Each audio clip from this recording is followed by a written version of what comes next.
Welcome everybody to the show. This is Counterclipping Show number 204 for January 6th, 2025, and I'd like to welcome you all here into the new year. Let me put the ticker up. And we do have some Patreon updates, but I'm not sure how to parse the notifications that they send me, so I'll have to figure that out. But I did update the card, hopefully correctly, but we got to redo it anyway. So anyway, thanks for everybody for showing up. Don't forget to like the video and to subscribe to the channel if you are not subscribed already. I did not get a haircut. I just used product. So yeah, we got some decent amount of snow over here. We are clipping this evening Advanced Squad Leader. These are Italians. These are from the 2024. I'll talk about this in a minute. Let's get the show set up first. So like the video if you haven't already. Subscribe to the channel if you're not subscribed already.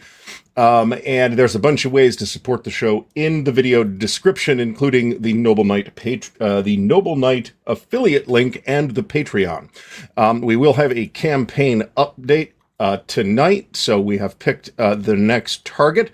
It'll be thematically appropriate to what we're doing right now. It just occurred to me that my tray of Italians is full. These are the old ones.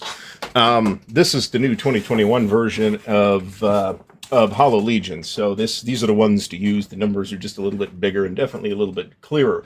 So we are drinking an old-fashioned. Now what this is, actually, it's not a homemade old-fashioned. It is Doc Pepe's Lab barrel-finished cocktails, old-fashioned, coming in at 38%, which is, you know, fine for this kind of thing.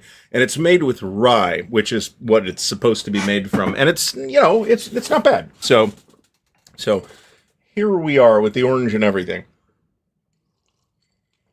I may or may not have said 2024 at the start of the show. It would be strange. If you like rye, there's no reason you can't use bourbon for an old-fashioned. But if you like rye, then I would probably buy Knob Creek rye. It's not terribly expensive. Rittenhouse rye is okay in an old-fashioned. I wouldn't drink it neat. I have some, and since I drink mostly neat whiskey, it's still on the shelf. It will get turned into old-fashioned at some point. If you like bourbon, Buffalo Trace is a good choice, but it can be hard to get depending on where you're at, because there's been a big run on it lately. So, before we get any further into the show, let's say hello to Advanced Squad Leaders spotting around. Alistair, I hope that's working. Alistair, Bullet Rye is alright too, Lind. That's a good choice. Alistair Logie, Drew Detterer is here. Brent McCabe, Charles Latour, Chet Bell, Chris Japp, who did I miss? Achilles is here. Dale Brady, Dave Poirier, David Zell, Dirk Plexiglass, DJ Flippy, Fidelis, Gregory Campagna, Henry Hartman, HUN644 New, the legend himself, Fucko, is here tonight. Jason W., Jeff Anderson, Jeff Edwards, Joe Hammond, Joe Okabayashi, Joe Mentum, John Stanley, Jonathan Dyer, Carl Creeder from the Wargame Bootcamp, Eric Goebel just popped in the chat, Kilroy, if Kilroy was here, is here, Lee Grant, Lynn Pratt is here from sunny Central Ohio. It's not that sunny up here right now, Lynn. Menders is here. Mark G., Mark McNair, Marty Samples in the house. Meandering Mike, Michael Simon, Mongo, P51D Fan, Panzer Division Lair, Paul Dangle, Paw Pop, Philip Musket, Rogue77, Sean Sullivan, Stacking Limit, Stephen Rochelle, Stuka Joe's here. The Command Tent, Thomas Blessing, Todd Cox, Vicky, Vince Ree, Wade Moore, Will GM for Food, William Aarons, and Winterson. I apologize if I have left anybody out. It's YouTube's fault as usual, and it is a friggin' inferno in here, by the way.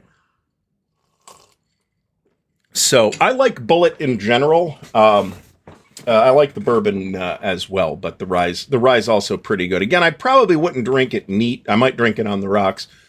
And I would not hesitate to put it in an old-fashioned. So I just noticed, now this is like, you know, my 2025 counterclipping project, right, is ASL. So I just noticed that at least the top row on this didn't really go all the way through the sheet. So we're having to do some emergency surgery on these as we go.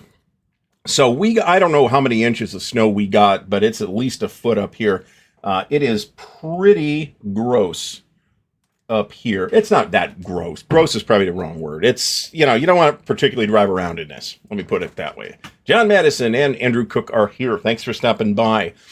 In any case, so our topic tonight is I guess we'll start out with, I don't really have any news tonight. I guess it's day 39 of No Tobacco. Updated a bunch of stuff already. I don't know that I have any particular news in any of that. So let's before we get into the topic, let us announce the next campaign. And as you can see, it is ASL appropriate with Blood Reef Tarawa. So the way this will work is if you're going to buy stuff at Noble Knight, use the affiliate link in the video description. I get a little kickback in the form of store credit. And when enough store credit piles up, I need about $370. And we're about 20% of the way there now. Then I will push the button and it will wing its way to me. We haven't had to do a thing where we've had to change the campaign target because it got sold out from under me, but that could happen, and it's not terribly unlikely to happen here, but we'll see what happens. We might end up changing to Valor of the Guards in an emergency, so there's that. But yeah, we're about 20% right now, and these have all gone considerably faster than I expected them to, by like a lot, so I do want to thank everybody who has used the affiliate link. Again, if you're not buying anything from them, I'm not telling you to, but if you are, by all means, use the affiliate link. So, now, Drew, we might have to talk about that if that is what comes up. So this is what we're working towards. I will have an update on the status of this whenever the Noble Knight store credit rolls out for the month. So I feel like I'm doing okay right now. I am on the No Tobacco thing. So I've got probably 60% of this 30 milliliter bottle left, and I fill the thing up about twice a day, maybe. And I'm going to be stepping down the nicotine concentration after that bottle. This is 25 milligrams per milliliter, whereas the next stuff down is... what was it? I forget what milligrams per milliliter in, but it's less. It's like 25% less. So John C. from the sunny Philippines. There we go. John, thanks for stopping by. So anyway, as far as I know, you don't. I don't know. I guess I probably couldn't look at that, but so we'll have to see when it happens. So anyway. And then do we have any other news? So the kittens are doing fine. They have been let out several times at this point, but they are currently in the bedroom again because they did a lot of hiding in the game room. So that in itself is not much of a problem, but that's interesting. So good call here. Drew Detterer says that Reynoldsburg's this is in Central Ohio. It's a suburb of Columbus. Comic Town just bought out a game collection. They have Old Avalon Hill and Empire of the Petal Throne and Fifth Frontier War. I have all that stuff, so I'm cool, but thanks, Drew, for letting us know. So, yeah, we got the two orange. They're orange, and they're pretty cute. I don't have new pictures today, but there might be a slideshow. I'll do like a short if there's going to be a slideshow. Let me put it that way. I'm not going to clutter. We've made the announcement. I'm not going to clutter this show up with any additional kitten traffic, but they're doing fine. They're visibly getting bigger, and they're kind of back and forth as to whether they want to be scared and run and hide under anything, or whether they want attention. So, which is pretty typical for cats anyway. So there you go. Anyway, so I had a cat that used to do this. If you walked by without petting her, she would scratch at you. Did I say past tense had? No, she's still here. You've seen her on camera. So, they are already fixed, Paul, the dangle. They are, we got them from a rescue that handles all that. You don't just walk in and walk out with a cat, right? You pay them for their trouble. But that's all taken care of. They're chipped. They got all their shots. All that stuff is all taken care of. They will have to go to the vet at some point, however. So, all right. So the topic tonight, and this is actually inspired by ID Jester. Now, if you're not following Jester already, I will leave it up to you whether you would like to do so or not. But I will throw the link to his channel in the chat. There we go. And he among other things that they do, he does a ton of content, but they do a weekly live show on Saturdays called The War Room with Rough Swordsman and the new guy Nate. I think I'm misremembering the new guy's name. because Tony from Tony's Board Life had his personal stuff was just too much, and we are not actually clipping Beyond Valor. We are actually clipping Hollow Legions, but half of the unpunched ASL counter sheets are in the Beyond Valor box. So Dale Brady, thanks so much for the support. It is much appreciated. And Merry Christmas and Happy New Year and whatever other holidays you have to everybody here as well. So, I don't know anything about this, to be fair. I did notice that I ordered something from Drive-Thru RPG a couple days ago, and they only have UPS as a shipping option, and it was $24 to ship 2 admittedly large and fairly heavy hardcover books. So, shipping's not going to get any cheaper anytime soon, let me put it that way. So, it's ASL. I can't just throw this around. These are 3-inch boxes. I have 2 boxes this size full of unpunched ASL counter sheets, and I'm reasonably confident that that's not all the ASL counter sheets, because since organizing that to the extent that it is, I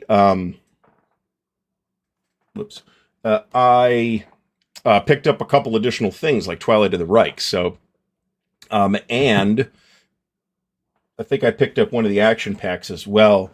Those don't normally come with counters, but Twilight of the Reich certainly did. What else came in that was new? I haven't even started through the new Doomed Battalions yet.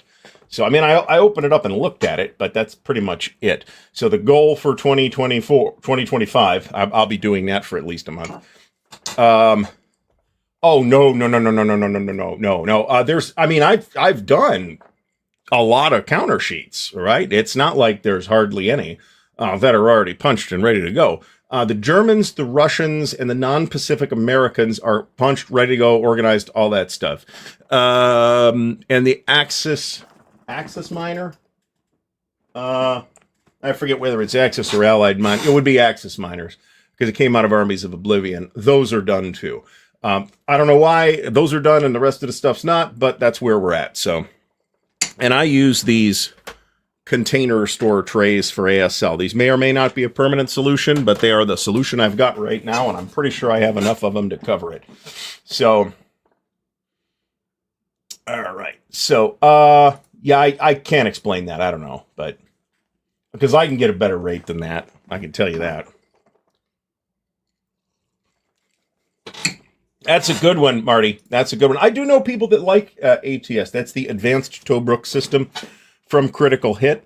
Even they are not particularly fans of Critical Hit, but there are people that like ASL, including Tony from ATS. Tony from Tony's Board Life is a fan of it. I can tell you that. So, Paul Sin is going to be clipping Festung Budapest. I may have clipped part of Festung Budapest already. I'm not sure. I'd have to look at the Axis Miners, because there's additional Axis Miners in there.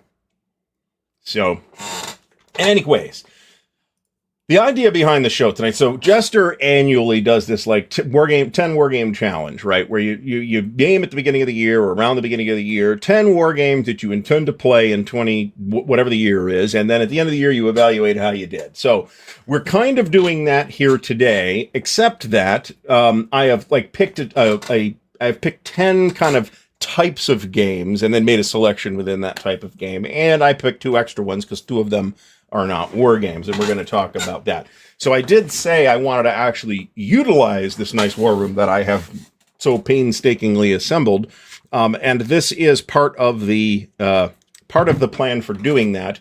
And at least some of this material that we're going to talk about tonight is going to end up turning into some form of content, where we'll see exactly what that looks like. But you might start seeing that relatively soon, because one of the things on here, 3 of the things on this list actually are kind of already set, not really set up, but like lined up, so that what you were playing, I know what we're playing at Winterfest, for example. What is this stuff? It's probably from the kitten. In any case, Rogue 77 bought his first clipper yesterday. I hope it doesn't break on you. That's my big fear. I I probably have 100, 200,000 counters punched on my 2 millimeter clipper as well. I would think so. So, Chris Yap's doing Race for Bastogne. So, what am I playing at Winterfest? So, John, you got a table set aside for Doug for World in Flames, except there ain't no World in Flames. So, that table is going to be GTS Utah Beach. That is what Doug and I and Mike Curtis and a bunch of other people will be playing at Winterfest, and I'm very excited about it. And I think we are pretty close to settling on who's playing exactly what. So that'll be fantastic. I have not played GTS in a couple of years, and I have not played Utah Beach at all. So, and Mike has, like, a lot. He was in the playtest, so we will expect him to be the subject matter expert for our game. So the first game I'm going to talk about is the game that I really need to play more of, either because so almost everything on this list are games I have not played before. There are 2 exceptions to that, one of which is a war game and one of which is not. This is one of the 2 exceptions, but it is absolutely one of the things I should play more. Here we go. Advanced Squad Leader.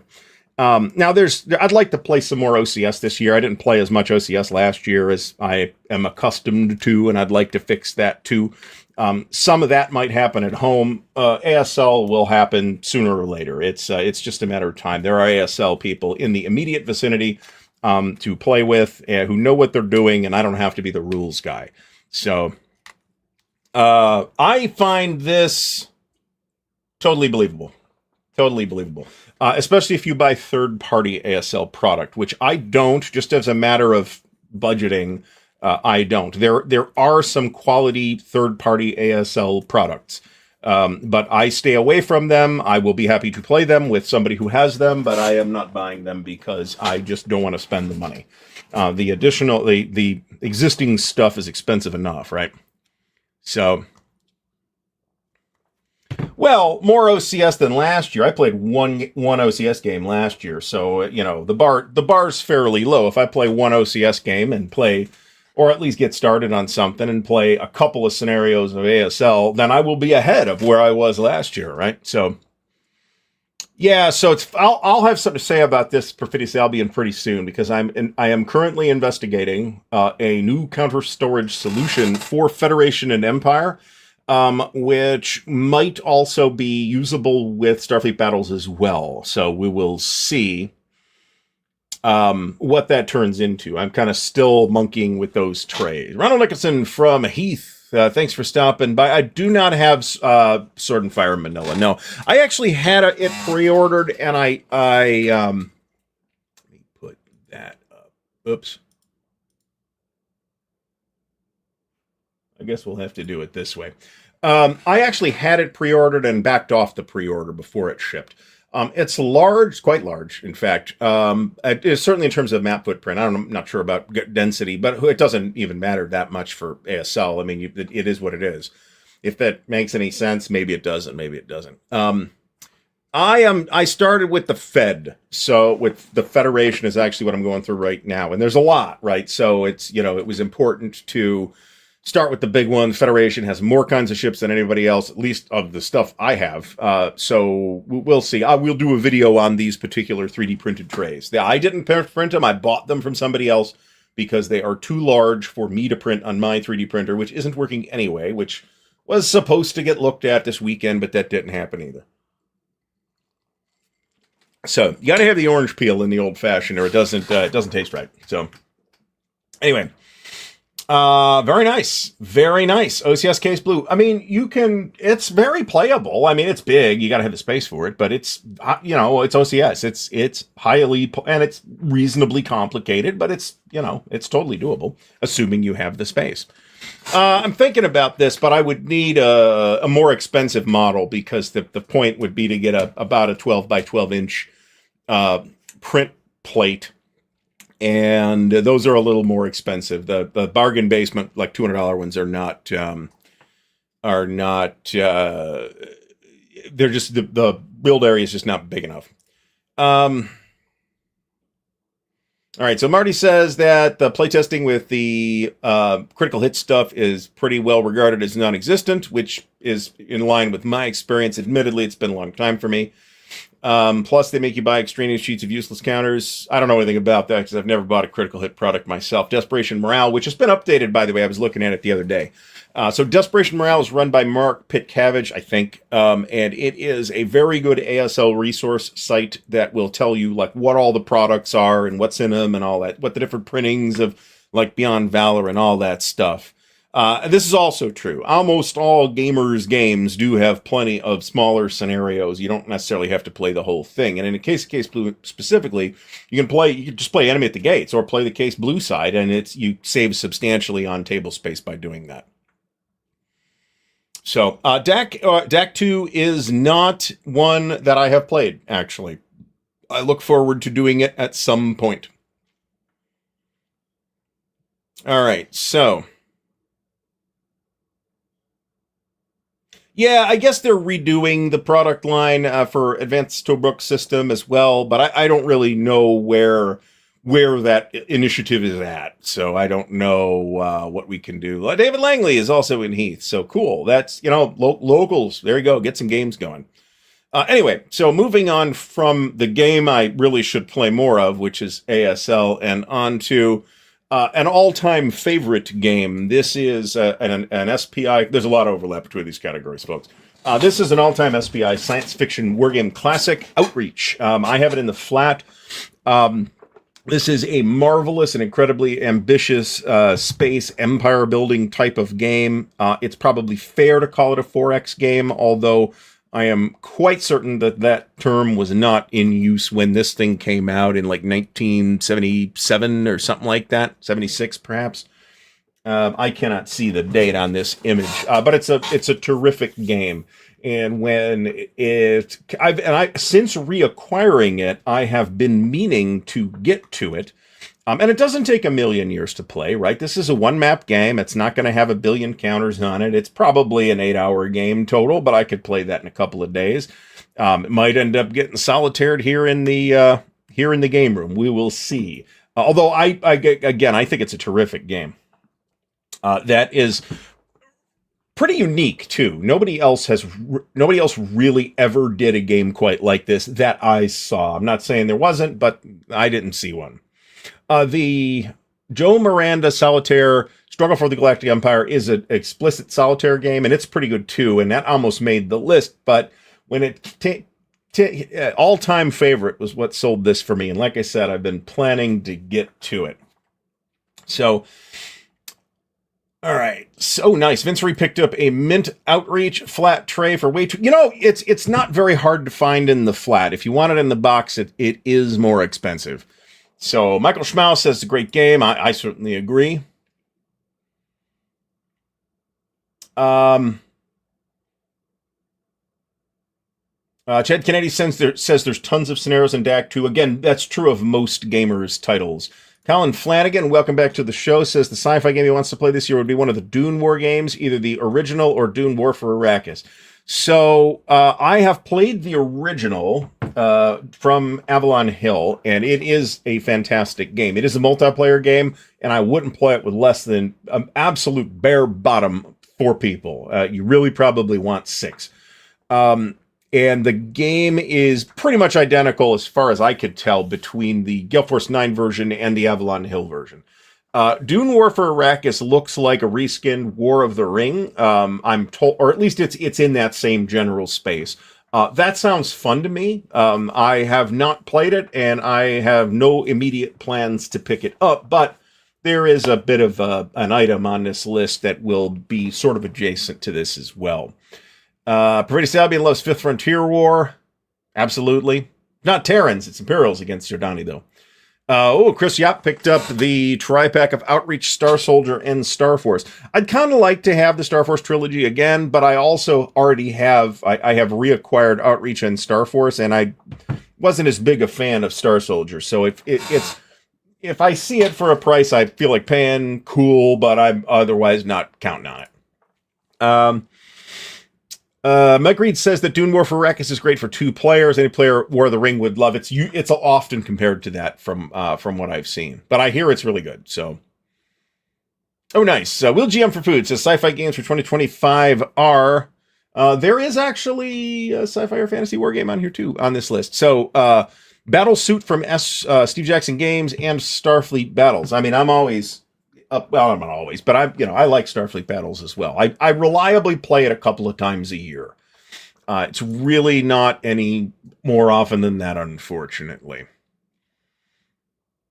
And the Gale Force 9 Dune, again, it's the classic Avalon Hill Dune. It is fabulous. Highly recommended. Matt Colville has a playthrough, and might be a couple of videos, I forget, of the Dune board game, and it's worth watching because by the time, it's not really instructional, but by the time you watch the whole video, it's like 2 or 3 hours long, you will know how to play it. So it's actually awesome in that respect as well. So if you like to see it played, and again, it is multiplayer, so bear that in mind, it's a fabulous game. I'm not a huge fan of Battletech, to be honest. I had the original Battletech from FASA, and I played it a couple of times, and I'm like, it's fine. It's fine. I never really got into it. I did have a couple of those campaign books that they did, where you'd get like this military history, and then some scenarios for Battletech based on that military history. I don't remember who wrote any of that stuff, but I was immensely engaged by that written material in those books. So... All right, Marty says War for Arrakis is good, but not as good as War of the Ring. Plays almost too fast. So bear in mind, too, that War of the Ring has been through a few generations of rules tweaks now at this point. I don't believe that it's vastly different from the original that I think Fantasy Flight did, but it has evolved a little bit since then, plus there's expansions and all that stuff. So this may be just Dune War for Arrakis is maybe not quite as mature yet. Oh, nice. Robotech Reconstruction's pretty cool looking, I gotta say. I'm not really into Robotech, but the game itself looks pretty cool. It is coin-inspired. Stellar Horizons 2. Let's actually briefly talk about that. So, I like Stellar Horizons, and I like Stellar Horizons 2. The rules in the second one are more streamlined. It would be fair to say that. They're not necessarily better organized. But I do think that it is a strong game based on my tastes. I like sort of simulation-y type games, even for space games. And it is that. So I like that. We don't really get... There are shades of a couple of Euro type mechanics in there floating around, but not much. So don't let that scare you off. It's a pretty slick game. So I know that Mike Stackpole did some of that material. I just don't remember what I read back in, and it might have been Stackpole. I just don't remember exactly what I read back in the day. So, all right. And Dune Imperium. I actually picked up Dune Imperium, the digital version through Steam, and it's the board game, right? Dune Imperium, and it's pretty good. It is a worker placement game with a bunch of additional Euro-style mechanics thrown into it. It's pretty decent. I'm reasonably happy with it, and I saw some of Mark's pictures of War for Arrakis as well, so I'm glad that Mark is having fun with that. All right, so next up is a modern, heavy war game. This is one of the things that is basically actually ready to go. It is Barbarossa Army Group Center. And I say almost ready to go because it is set up on the table in the war room behind me. So the campaign's not set up, but the initial starting scenario, and I am going to start with the small scenarios. I mean, that small scenario shouldn't take more than maybe an hour to play through, even looking rules up as I go, because it's been a while since I've touched that system. So I expect that to be the case. 3, 4, 7. But I might as well because I have the table space to do it. So this will position me to be ready for Barbarossa Army Group North when it arrives at some point in 2025. I do like this game system. I suspect, and I'm really curious to because I want to play it some more, now, and see if I agree with my previous opinion that I think it's maybe a better game solitaire. The small scenario in this one is Borisov. Yelna might be in a different one. I forget. But that you can play the scenario 7 of this is really 2 and a third maps basically. So it's big, but it's not enormous, and you're going to get a lot of play out of it. So there are not only single map scenarios in this, Captain Nolan, but there are scenarios with their own maps, with the order of battle and the setup cheats and the scenario special rules and all that stuff right on the cards. So there's not an enormous number of scenarios. There are 8 in this volume, of which 1 is the campaign game, one of which is, and 2 others are kind of the beginning of the campaign game and then the last 80% of the campaign game. But all the other scenarios are one map scenarios. So there are, there are good scenarios in here. And while the Borisov, the little starter scenario with like, I don't know, maybe 20 counters total, is probably not one that you're going to play like a bunch. Some of the bigger scenarios I could easily see playing multiple times. So, all right. I love this. I love this feature, and I'll talk about this when I end up doing a video on it, because there'll be some kind of video on that. We'll see what that actually looks like, but there will be some kind of. So Captain Nolan, this is going to feel like a cheap answer, but this is how I feel about this. If you have one of these games already in this series, I would start with that one. If you don't have one and want to pick one to like start playing this series, then I would recommend Barbarossa Army Group Center, because it is the one that has been updated to the new version of the rules. Now, I may have already said this, but I know I didn't say it tonight. The fundamental character of this game system has not changed in this new second edition. However, a lot of little stuff got tweaked. And some things that don't have a huge impact on play, but they do have a quality of life impact, like the fact that there's no steps. Well, there's no hit markers anymore. Let me put it that way. There are still steps.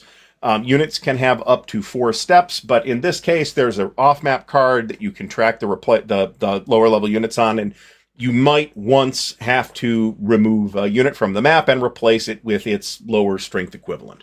I'm not an enormous fan of that mechanic. However, there's not an enormous number of counters that applies to in this particular game. It all fits on one 8.5 by 11 card, so I really don't mind it here. So here's the thing, Mike Reed. They are actually not similarly scaled, unless you're talking about OCS. OCS is a very similar scale in many ways. BCS is 1 mile per hex or thereabouts, or 1 kilometer per hex or thereabouts. Battalion units, 1-day turns. OCS is 3-day turns, more or less, and 5 miles to the hex. And the scale floats in there somewhere between brigades and regiments and divisions, but you do get a fair number of battalions, especially for the Germans. So it is a very different system in terms of mechanics. There's a lot more.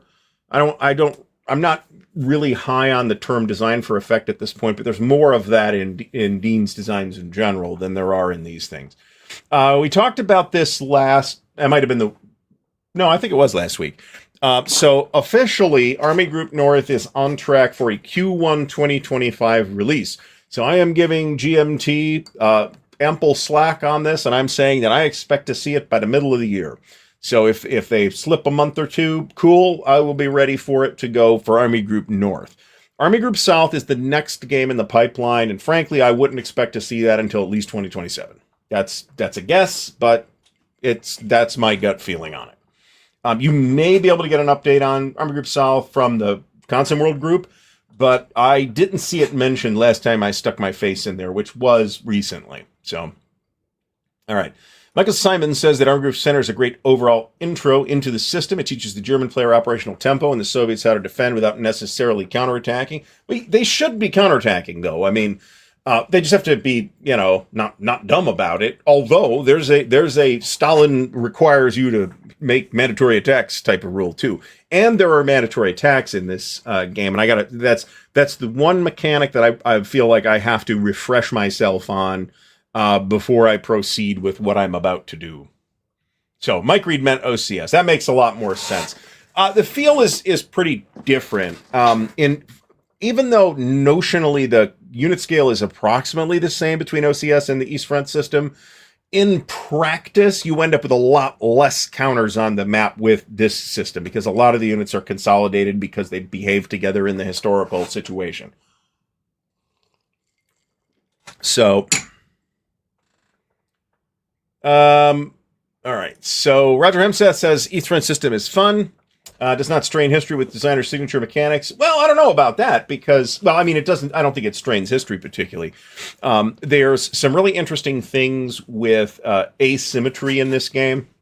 All war games are asymmetrical, but in this case, the turn sequence is asymmetrical. And that's a Frank Davis innovation from 76 or whatever it was, 75 perhaps, with Frederick the Great. But Vance von Voorhees did it with this game, and there are additional asymmetries built in too, like the fact that the Soviets have headquarters and are fairly dependent on those headquarters being effective, and the Germans don't. They can just go. Subject to the limits of their supply. There's also a reasonably involved supply mechanic in these games that don't require you to keep track of large numbers of points on the map like OCS does, but you're still keeping track of things on the map because you've got these mobile supply units that you got to drive around. So if you're going to get into this series, I would pick up Army Group Center because A, it's available, or at least less unavailable, and it's the new version of the rules, and there's enough differences that I think you want to be playing the new one. So, all right. So, yeah, Count Flanagan says, looked up Barbarossa, ended up looking at Barbarossa 2010. I've heard about this. I've never seen this and didn't know about it until somebody told me about it. Captain Nolan asks, is the first edition worth getting? I would say, I mean, maybe if you just want it to be its own standalone thing, I think it's perfectly viable on its own. But if you kind of would like to have like the games be compatible with each other, which maybe that's not important, then I would get this the new one personally. So, or Pretty Salbian says that Army Group North getting republished twice, whereas Army Group South was never republished. So did Army Group North get? Were there multiple printings of that? I mean, bear in mind, back in that day, the industry economic landscape was quite different. So. All right. Yes, actually, this is true. The roads to Leningrad, roads to Moscow, which are terrific, by the way, are pretty... I forget exact. I'd have to bust them out because it's been a while since I've played those two. But those are terrific games, and they are closer to both the map and unit scale of BCS. Not particularly seriously similar in any other way. I mean, I've heard people say this. I've been completely fine with the vast majority. I mean, because I don't mind downloading it like an updated rule book with the errata. Now, if we're talking about counter errata and map errata and stuff like that, then I start to be like, I don't know if I want to deal with that. But I mean, you're going to run into this problem with other publishers too. The difference is that GMT does reprint stuff from time to time, right? So. It's got an upside and it's got a downside. I don't really feel like GMT is particularly successful. Well, let me say it this way. I don't think that GMT is above average in terms of problems with the first printings of war games. I think they're in the same general neighborhood as a number of other publishers. But ooh, wow. I mutilated this thing. I don't know if you can see it or not. Here, hold on. Let me pull this down. You can see the end of that I clipped off. That is the worst misclip I have done on this thing in ages. All right. So anyway.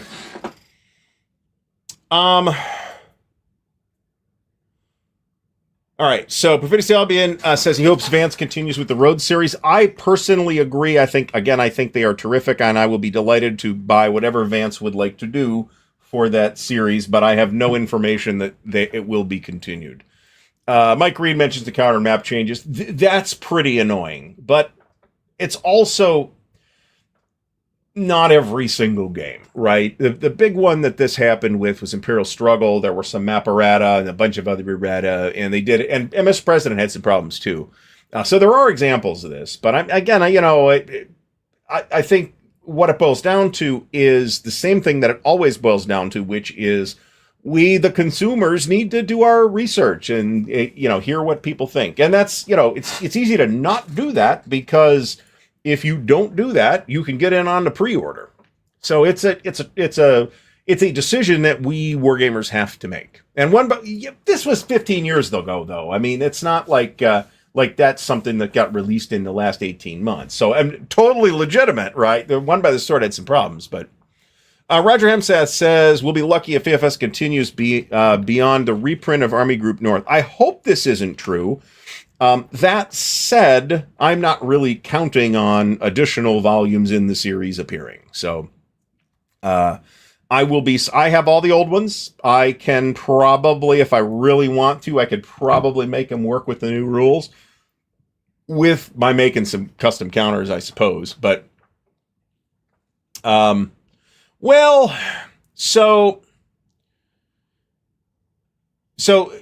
British Albion, of course, is right. They do maintain living rules. Sometimes those living rules aren't in the place where you think they ought to be, particularly for older games. They do the errata counter sheets now. We're on the second one that ought to be coming out anytime soon, and there are update counters available through C3I.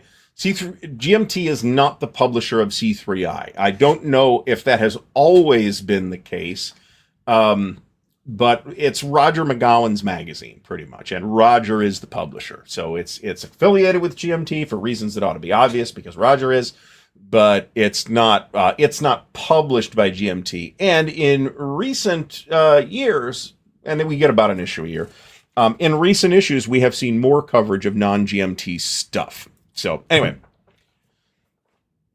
All right, so next up is, this was the modern heavy war game. Next is a war game on a favorite topic, and this is the Greatest Day Utah Beach, which once again is set up for Winterfest in February. So we are already we are hammering out the final details of exactly what we're doing and who's playing what.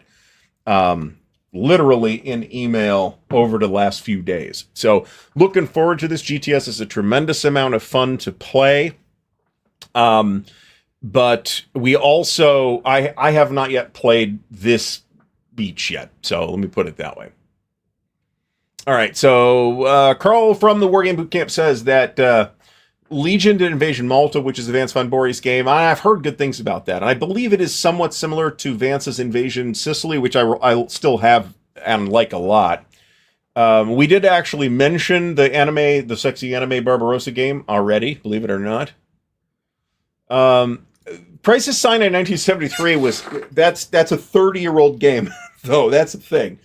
So I think not to attempt to minimize the problems that some of these older games had, but that was released a very long time ago. So, Perfidious Albion, I agree with this again. Would be nice to see the Stalingrad volume to complete EFS. I'm not sure we're ever going to see it completed in any real sense. I'll be thrilled to get Army Group South. Well, remember that, I mean, they're not necessarily, it's not the Barbarossa series, it's the East Front series. So they have said, we're going to go into 42, but we'll see what that actually ends up looking like. Marty stopped by in C3 about 10 years ago, far too expensive for what I see. I almost always buy it for the upgrades to games that I already have, because I buy a lot of GMT stuff, and invariably every year, I mean, last year's counter sheet, there were like, I don't know, 15 games on them, and I owned like 13 of the games, something like that, in addition to the game that comes in it. So, it's worth it for me, let me put it that way. And the article content is really good too. So, Doug will be in our GTS game, where we have an abundance of players, let me put it that way. This is exactly what it sounds like. It's GTS, it's company scale. I want to say that it's like 200 yards per hex or something like that, or meters. And companies sized units, and occasionally you'll see a platoon for certain specific things. It is a chit pull game, which doesn't really tell you much about how the chit pull mechanics work in this, because it's kind of an elaborate point system where certain chits will automatically go into the cup. Other chits can be bought to go into the cup with dispatch points. And then you have a command point allocation that you can use every turn to do additional things. So it's a lot of fun to play. I am looking forward to it a lot. So Lorain County, as a Lorain County resident once called it. I would think this is true. I would think that this would require. On the other hand, there are other adjustments you could make. You could make. You guys still have the turn sequence, but the HQs are a key part of the way that the Soviets operate in EFS. And if you change that, you change Soviet play pretty dramatically. And I think that could be done to update Soviet doctrine to later in the war. So. And this is true. And the new counter sheets from GMT are a way cheaper way to get the errata counters. Absolutely right. All right, Thomas Prowl, thanks for stopping by. First Wargame on the table is The Other Side of the Hill from NAC. That looks interesting. Let me put it that way. Doug says, and it is a really good shit pull system, in fairness. All right. Mike Reed says, last C3I game he kept was Plan Orange. I've got that. I've got South Pacific. I've got... I buy all the issues. Let me put it that way at this point. I might not buy them on time, but I usually end up getting them all. Christopher Smith says Invasion Malta is good. Vance's Demyansk Shield is also good and worth the play. I've heard mixed things about that, actually. So, all right. Oh, and GMT errata sheets do count as games for the sale purpose, but the next sale is not gonna have to worry about that anyway. All right, so the next topic, or the next bin, I should say, is an off-topic war game. So a war game about a topic that is not World War I, World War II, the American Civil War, Napoleonics, or Ancients. And the interwar period counts in there because those are either going to be like lumped in with World War I or World War II games. So something that is on a historical period that I don't usually play. And here it is. I've had this game for 30 years. This is another one of those games that never went away. I never got rid of my copy of this. I still have it. It's punched and ready to go. And I have never played it. This is a Joe Miranda design from S&T number 163, it looks like. So it's quite old at this point. But it's always looked decent to me, and I'd like to try it. It may or may not compare to Freddy the Great, but it's also kind of the whole war, and Freddy's really not. So, despite attempts to make it so. No, GTS is not Bloody 110 is one of the very early, if not the first game in the TCS system, which has its own unique mechanics. GTS is a completely different thing and did not come out of the gamers at all, just multi-man. All right, so William Aaron says, if the 8 games of the Barbarossa series are ever completely updated, will there ever be a real opportunity to play the entire system in one continuous play, or would it be too large to attempt? I think if you had enough players and were doing it on Vassal, I think you could do the whole thing. I think it would take quite a while, and you'd need committed people, and somebody would probably drop out or drop dead during the course of the game, and they would have to be replaced, and you'd have to work out how all that would work. But I think you could do it. Now, in terms of physical space, that's problematic. That's why I say I think you'd end up doing it on Vassal. So. All right, let's see what we got here. So, Prophetic Salvin guesses by mid-42 Soviet doctrine has changed somewhat. Yeah, they're actually learning and adapting, and they did. In fairness, Stalin was actually okay at learning to listen to the people he had that knew what they were talking about. Whatever else you want to say about Stalin, at least certain individuals, Zhukov in particular, could talk to Stalin and say, no, this is what we need to do. And that's what they would end up doing. So at least there were specific individuals that could have a conversation with him like an adult.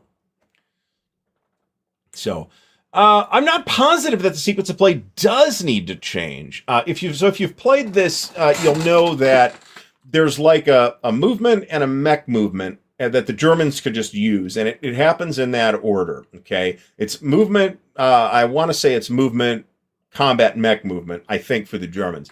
For the Soviets, though, mech movement happens first, but they could use headquarters to activate units to actually move in that early phase that don't necessarily have to be mechanized units.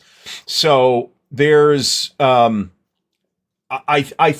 suspect there's a way to do it without changing the sequence of play. I mean, I don't know if it would work. I haven't given it that much thought, but I'm not positive the sequence of play would need to be changed. Let me put it that way. Oh, this is unfortunate. The Wargame book from Nuts Publishing, I had held up in customs for a couple of weeks too. So it happens. What are you going to do? What am I going to do? So there you go. Well, yeah, that's true. But we're talking, mid 1941 at this point, right? So there's a whole. It's fascinating to read what Stalin did in the immediate aftermath of June 1941. Let me put it that way, because I take his behavior as an indicator that he just assumed that he was about to be liquidated, and he was somewhat surprised when he was not. So. Well, so the SPI Frederick the Great is an all-time classic, a super innovative game. I don't know that this is super innovative, but if it's fun, I'll be happy with it, and it will not take a million years to play. I'd also like to play more magazine games. And like I said, I bought this when it friggin' came out, and I punched it and put it in a tray, and it's been in a friggin' baggie since then. So I've never set it up. So in any case. Well, so Vassal does start to struggle with really big modules. That is absolutely true. You can alleviate that somewhat by running a 64-bit version of Vassal and just allocating more memory to it. But that is not a perfect solution either. Nor have I really tried the big, enormous modules that they have done for the East Front series games. All right, we'll do one more and then take a brief break. The next category is a light war game. Now, your definition of light may differ from mine, but I figure, hey, what's light if not States of Siege? And I've had this one for a while, too, and have not done anything with it yet. Gorbachev, The Fall of Communism by R. Ben Madison and White Dog Games. This is a States of Siege game. About the fall of the Soviet Union. Looks pretty interesting. I've played a number of these types of games from Ben Madison and or White Dog Games, and I've been happy with more of them than I've been unhappy with. This one is one that I picked up as soon as I saw it, and I haven't had the chance to play it yet, so we're going to actually try it. All right, so Jeff Beeler says he's playing Ultimate Admiral's Dreadnoughts, starting in 1890. That sounds interesting. Math Fun and Games in his 50s, or her 50s, and has lived through many boom-bust cycles in different industries and market. Boom cycles look like they'll go on forever, but every market has a saturation point. This is true, actually, and I think the board game, the analog game market is not going away, but that isn't necessarily a sign that it is immune to a big bust cycle either, due to, factors outside its control, because that's happened before. The hobby games market has gone through boom and bust cycles before, so this is absolutely true. Where it can potentially be interesting is where there's like a market-wide pivot to the new thing, whatever it is, right? Magic the Gathering is the example that springs immediately to mind, when that kind of came in and took the entire hobby market over, and nobody was really paying much attention to anything but collectible card games. So,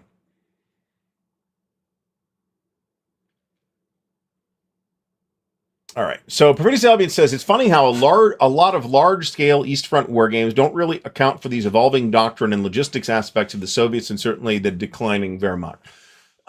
So, to some extent, I agree with that, but I can also provide counterexamples, including War in Europe, frankly. Which has a very interesting sort of set of CRTs, and as the war goes on, the Germans' CRT that they use to attack with will get worse, and the Soviets and presumably the Western Allies will get better. So there are other approaches to that as well. The other thing that springs to mind is Ted Racer's Dark Valley, which does this pretty much through the chip with a certain amount of replacing units as doctrine changes, but mostly Soviet doctrinal changes are modeled through the chits themselves. You actually add more chits and maybe remove some as the war goes on. And I found that it works very well, frankly. All right, so John Stanley, thanks so much for the support. How much did the 1939 Winter War against Finland either hurt or help the Soviet Union? I've heard arguments either way. My sense as a very much non-expert on this is that it probably, in the grand scheme of things, probably helped the Soviets more than it hurt them, because it did show them that, hey, we got some catching up to do, right? So there's that. Meandering Mike says Sword of Orthodoxy won his States of Siege poll, so that's on his 10-game challenge. All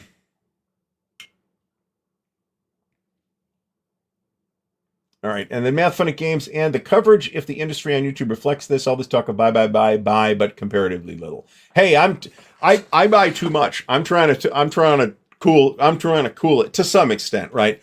I feel like I've got the vast majority of war games that I want at this point, assuming those war games are out, right? There's certainly upcoming stuff that I'm interested in. But I actually agree with the point that we should try to orient ourselves more towards play and less toward purchasing. I will agree with that statement. But I also have to put my money where my mouth is on that too, and like do some playthrough content, for example. So, all right. Let's see here. Thomas Bandy, thanks so much for the support. It is much appreciated. Jeff Beeler mentions that Magic and D&D both sucked a lot of distribution capability that was no longer available for war games. That is true, although I think the role of RPGs in the problems that war games had starting in the late 70s and reaching kind of all the way through the 80s and 90s are less to blame RPGs than a lot of people assumed at first. It is certainly a factor, but there are also other factors. What if SPI had managed to hang on and keep putting out games for another 10 years, right? We might be having a completely different conversation.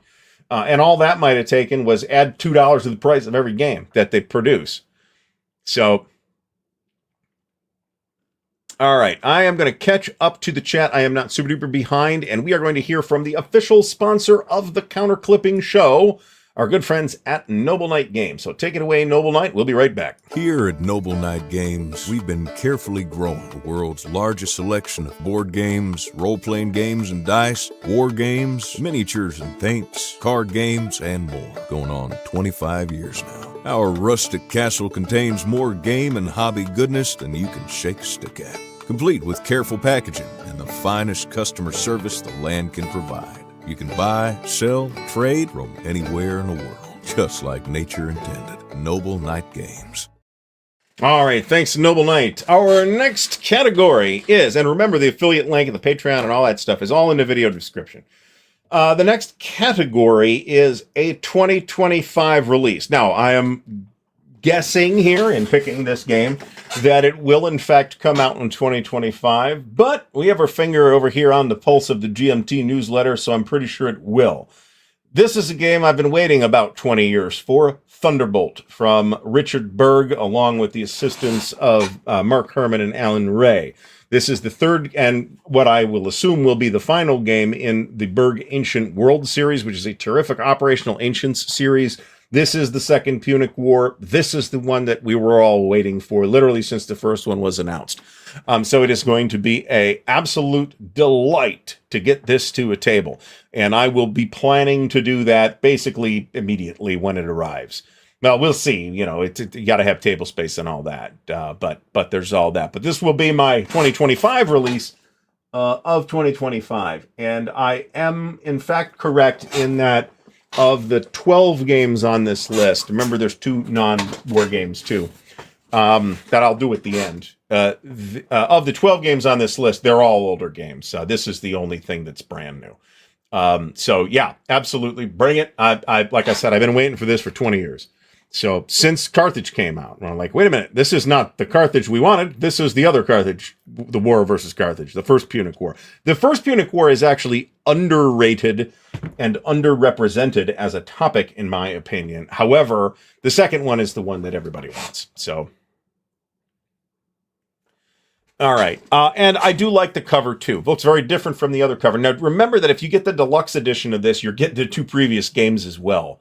So you can just buy this, but you can also buy this deluxe edition because really you only need just some more counters and a couple more booklets, right? The maps are all the same, so you not that big a deal. I ordered the deluxe one even though I have the previous 2 games in the series, and I may ditch the older copies once I get this, but we'll see. I'll make that decision when I need to. So. I in general, I don't really have very many duplicates, but what I do have is multiple editions of a single game, kind of a lot, like the Pacific War, for instance. I've got both the Victory Games version and the GMT version. Victory Games Vietnam, I have both the Victory Games version and the GMT version. And there's a number of examples like that where I could probably get rid of the original, but I kind of don't want to. But if that gets out of control, then I'm going to have to, right? I've got 2 copies of Frederick the Great, for that matter. One in the one is in the flat, the SPI flat, and the other is in the Avalon Hill box. So that is correct. I had to think about that. Yeah, I like this cover too. It is striking. The title's not too small. I like the cover as well. So, and like I said, I've been waiting for this for a very long time. All right. So next up is a classic war game. And I'm defining this as a game I really should have played before now. Panzergruppe Guderian. This is an all-time classic. Jim Dunnigan design. Richard Berg was the developer on this. Very innovative. It's about time to get this played. Now, the one I picked this image because this is the version I have, the magazine version. There was also a boxed version from SPI, and then it went to Avalon Hill, and they did it in a boxed version. There are reasons why I think if you want to play this game, you should probably play the Avalon Hill version. But if you make that decision, you also might have to worry about dealing with the horrible Avalon Hill map as well. Interestingly, the Avalon Hill Frederick the Great map that I've got, which is one of those kind of maps that did not tend to do well, is actually one of the best looking ones I've ever seen. It's a little warped, but not too badly. It actually lays more or less flat, so I'm kind of happy with it. I've got a couple of games on this topic, the most obvious of which is Smolensk Barbarossa Derailed, the OCS title. This is more or less, although I think the OCS Smolensk does cover more because it covers into September, and I'm not sure that this does. But I'm very curious to see it. This is actually a critical sector during this early phase of Barbarossa. And the Germans got slowed down enough that some people feel like that cost them Moscow. So, Math, Fun, and Games, thanks so much for the support. It is much appreciated. What's more important, buying and saying we own a game or playing a game? Honestly, I mean, the way I look at it, so there is a certain level of hypocrisy involved here, okay? I'm not going to lie about that. Because I can be acquisitive and completionist the same as other folks, okay? In an abstract sense, however, I do think it's better to play the games than to just have the games. But I'm speaking for me there, too. There are probably people, I know people who buy RPG books. That have never played an RPG. They like to read the RPG books because they think they're interesting. And presumably, there are people that buy war games like that too. They want to see, all the little tidbits and stuff like that, and maybe they don't play very often. And if that is their hobby, cool. But the games we buy are designed and published to be played, right? So I think we should be aiming to play games. So in this sense, playing the game is more important than owning the game. I mean, I didn't own war in Europe till a couple years ago, and I played that decades ago. So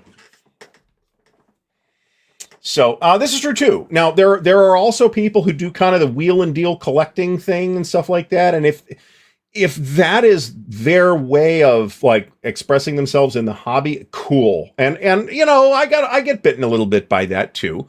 But at the same time, you know, I'd like to play, and you know, I tell myself at least that I don't buy games that I have no intention of playing, and to some extent that's true. But I also have to be a little more realistic about the amount of time I have to do this stuff too. All right, so.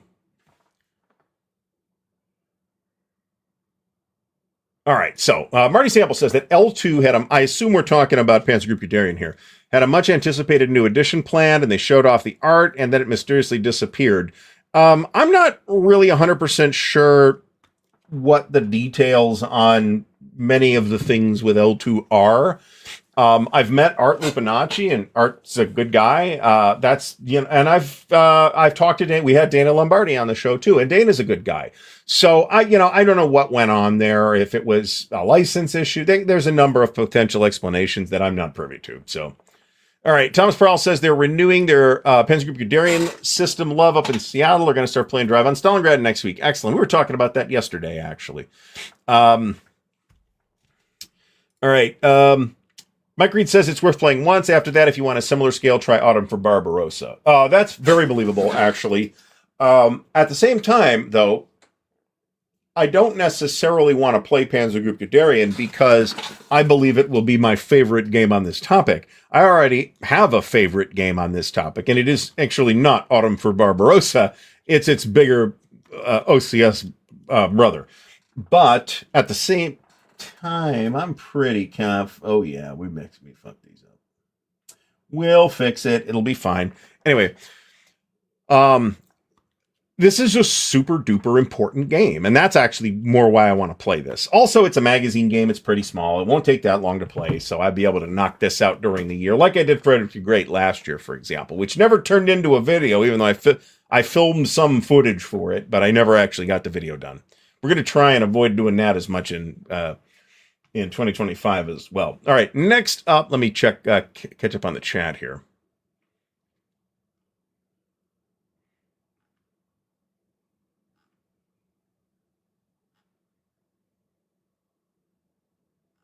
All right, I got really quick behind somewhere. I can tell you that you could still get L2 stuff from Art, if nothing else. I don't know what the details are, other than contact Art. Yeah, so there is a certain amount of inspiration in that new East Front Battles series from Decision, from Panzer Group Guderian, but also from the Army Group South Quad, and from some of the other stuff, and there's some newer ideas in it as well, and it's all in a very tight and tidy system, which I certainly like. This is absolutely true. I bought stuff like this. I bought Time for Trumpets because of this. I said, you know, this could be my ultimate bulge game, and I bought it and started punching it on this show, and I discovered it was not my ultimate bulge game. I really enjoyed subsequently playing Last Blitzkrieg, so... All right, and this is exactly right. It's an extremely influential game, an extremely innovative game, and it's certainly influenced a lot of other games, especially but not necessarily limited to East Front games. So Jeff Biller hopes to play ASL for the first time ever. You should get together with Dan. There you go. Now this is totally fine. I get it. I just, you know, I did not play it, so bear that in mind. But the presentation of it turned me off. Let me put it that way. And maybe that is going to result in me missing an otherwise splendid game. I've heard good things about the game. All right. The next category is a sci-fi or fantasy war game. We actually had one already in Outreach, but the one we want to play, I am sorry, I could not find a better screenshot than this. Fifth Frontier War from Game Designers Workshop. I want to say this is 81, 82, something like that. It is one of the explicitly Traveler sci-fi board games that Game Designers Workshop did. Now, Callendale did some video on this a couple of years ago, I think, and he didn't like it. But he's not coming at it from the angle I would be coming at it from, which is how well does this simulate the, operational to strategic warfare in space in the official Traveler universe. That is why I want to play this. It's punched, it's clipped, it's ready to go. I just haven't played it yet. So, oh, nice. We may have talked about this, Thomas. I think Freedom of the Galaxy is a terrific game that it's somewhat dated in the sense that nobody would design a game like that now, but I still think it's a really good game. So I agree with this. My favorite is Last Blitzkrieg. So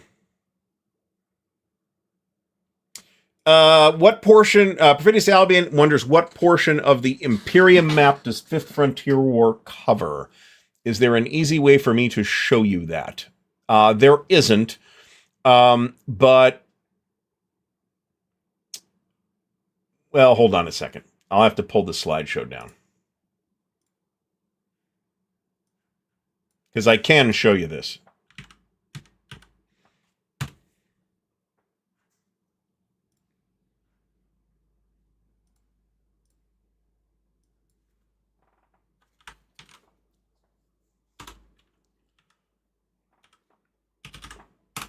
All right, we got to actually find it.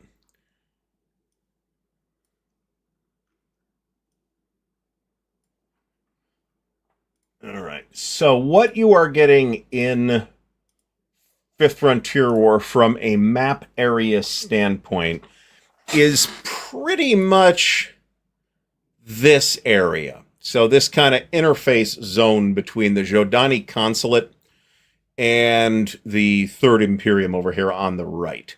More or less, this is the area in which Fifth Frontier War happens. The game and the canonical thing. So, Math Fun and Games. In 2024, how many war games did I play more than once? In 2024, I'm not sure I played any more than once. But certainly no more than one or two. But that's atypical for me to do that, right? Because I tend to play bigger games, so we're not playing it twice in all likelihood in a single year. So it is reasonable to say that Freedom of the Galaxy was very closely inspired by Star Wars. I don't think anybody would dispute that. To call it an unlicensed version of the Star Wars situation, I do think is to overstate it a little bit, because they were quite careful about filing all the serial numbers and sharp corners off. It is its own universe that happens to smell an awful lot like the Star Wars universe. But bear in mind, right, we only had like the original Star Wars out at the time. So how we feel like Star Wars is now, Freedom of the Galaxy feels pretty distinct from it now, right? That wasn't necessarily the case when it came out. So anyway. All right, and as Jeff Beeler says, yeah, it's in the upper left corner of the Spinward Marches, and it's configured for gameplay. I don't know if BGG has a good image of it or not, and I'm unwilling to dig around on the chance that there is. So, all right, so the next category, and this is the last in the numbered games. There are two more games, and then we'll just bullshit as long as I want to bullshit. Is a rare war game, and the rare war game that I think we're going to reasonably chance of getting to this year is the Finished Trilogy Volume 1. Now, I picked this instead of Campaign for North Africa because I could fit it on my table is the bottom line, and I would prefer to play with a physical game rather than playing on Vassal. When I do Campaign for North Africa, it's very likely to be on Vassal for a variety of reasons, not just table space, but because you can use Excel, right? So there's that. Well, that's true. This is true. I know. I mean, I'm not saying it wasn't a little bit shameless. Don't get me wrong. But they were careful about it. Is where I was going with that. All right. I kind of agree with this, but I mean, I think frankly, this started in around 1983, if you ask me. But nobody is. So, All right, so Jeff Beeler would like to play GDW's Dark Nebula again. That is, it's basically Imperium on a geomorphic map, so it's basically Imperium. I'd love to see somebody redo that, to be honest about it. So I'm told there are people who have played the whole game, but good luck finding them. The finished trilogy is a really it's a passion project for its designer, who pretty much did this and one other, this trilogy, and then like one other thing. It appears to be the magisterial treatment of this topic.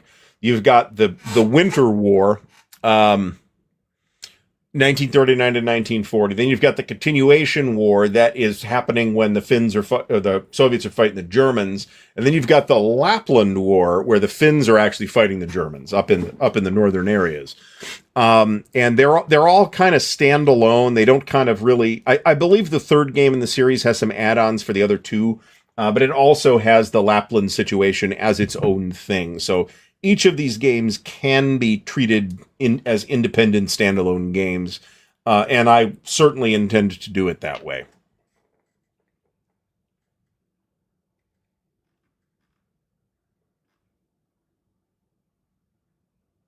All right. So Jeff Beeler keeps trying to get Bill Thomas to do the GW Space Games, but he thinks Mongoose has the rights. This is an interesting question, because remember that, I don't know that we talked about this on this show. Miku Games makes the finished trilogy, John. I can bring this to Winterfest and you could paw through it if you want. Oh, it's way out of print and they're pretty expensive. So, all right. So now GDW did a lot of different non-RPGs, okay? And a bunch of which were science fiction games, several of which were either designed by Mark Miller or were explicitly tied into Traveller, the RPG line. An example of the former might be Triplanetary, which is a Mark Miller design, which the rights for which reverted to Mark. I'm not sure who has those rights right now. Could be Steve Jackson. I'm not sure if that's an exclusive arrangement or not.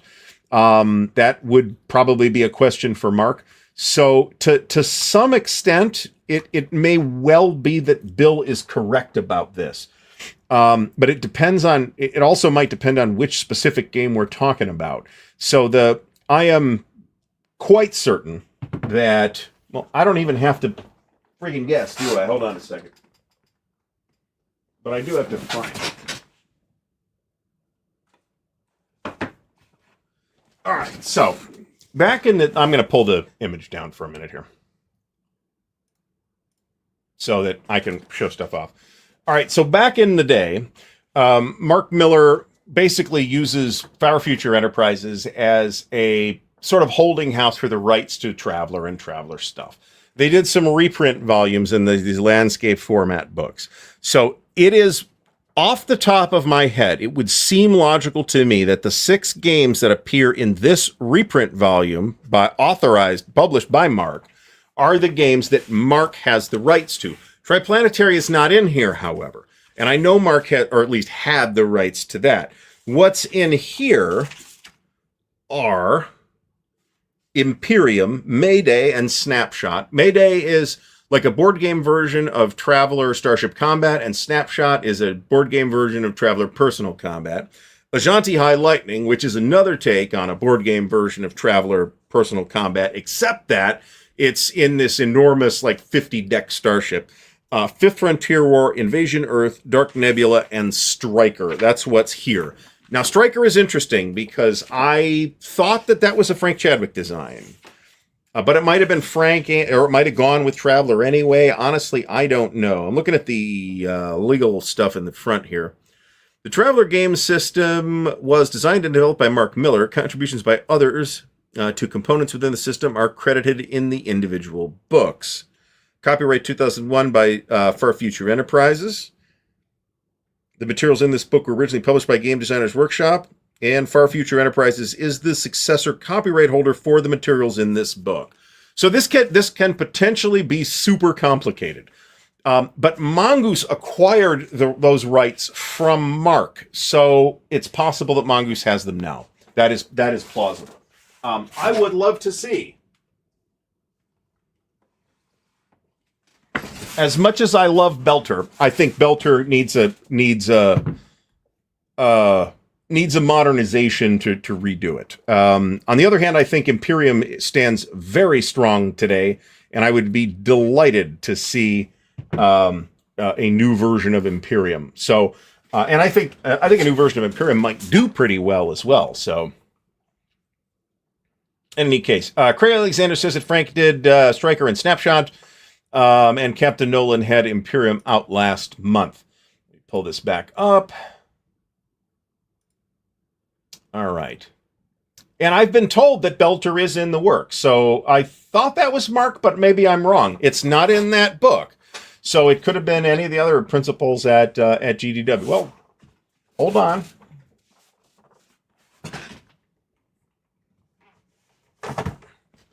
See, we're dangerous now because before I had the SPI stuff on the shelf behind me and I could reach behind me to get that. Now I have the GDW stuff behind me.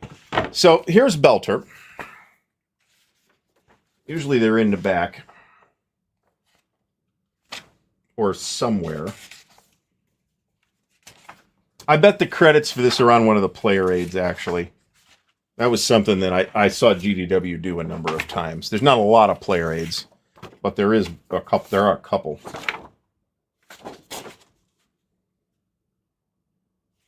I don't know. I don't know who the principal designer of this was.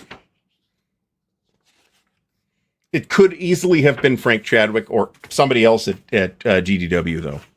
So, and again, neat game, but I believe it does need a breath mint or two to bring it back out. Even Avalanche, I've played the Avalanche Imperium. It does screw some things up, but it's not as bad as some people think it is.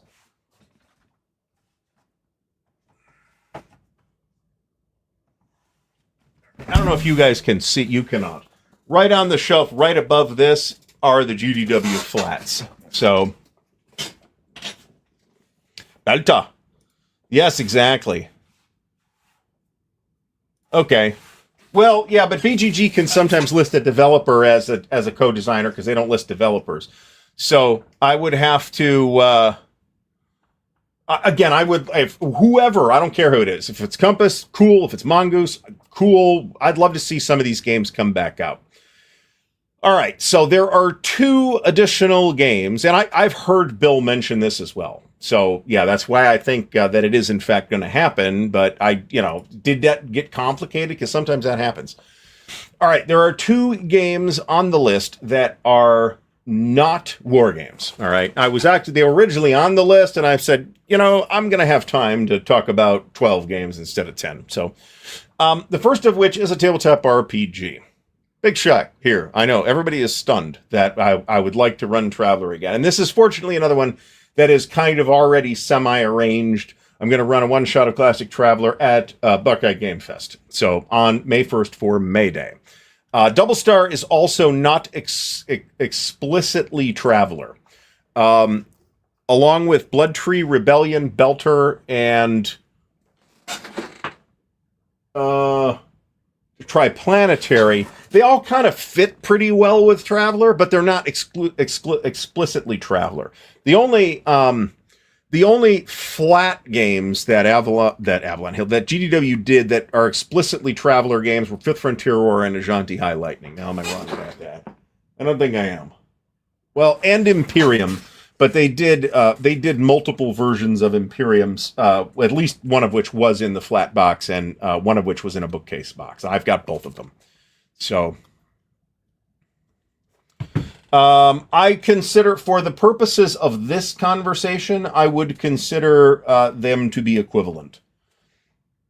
So, oh, nice. All right, Captain Nolan says Blood Tree Rebellion is a lot of fun. DJ Flippy is stunned. Jeff Beeler would like to run Mongoose Traveler 2nd Edition. I always balk at buying the book for full price again for Fantasy Grounds. That's my thing on that. Maybe not. We're going to use the same characters we used last year. Vince Ree is talking about Lords of Baseball, which I have also acquired and which I would also like to play, although it's A, not a war game, and B, not on this list.